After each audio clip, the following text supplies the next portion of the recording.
नमस्कार. वैभव जोशी यांच्या डोह या कवितेसह. डोह.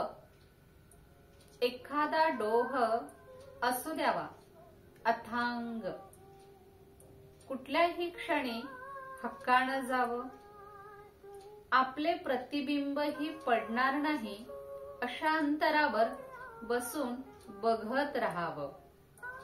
आपण डोहाकडे, डोहाने आपल्याकडे. ना आपल्या चेहऱ्यावर तृष्णा, ना त्याच्या पाण्यावर तरंग. ना आपल्या चेहऱ्यावर तृष्णा, ना त्याच्या पाण्यावर तरंग. मुळात अपेक्षाच नसतील तर कसला आला अपेक्षाभंग. डोळ्यांनीच विचारावं त्याला, डोळ्यांनीच विचारावं त्याला, हा स्थायी भाव कुठून आणला.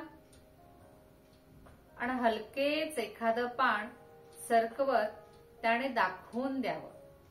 आणि हलकेच एखादं पान सरकवत त्याने दाखवून द्यावं, बरीच आंतरिक उर्मी आहे, बरीच आंतरिक उर्मी आहे पण तळाला. अशा वेळी ते पान परत पाण्यात सोडून द्यावं. अशा वेळी ते पान परत पाण्यात सोडून द्यावं. हाती आलेला प्रत्येक पुरावा वापरायला हवा असे नाही.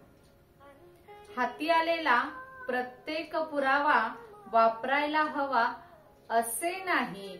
आणि प्रत्येक डोहाचा तळ गाठायलाच हवा असेही नाही.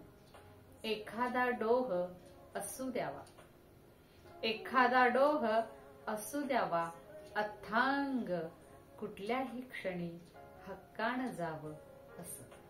धन्यवाद.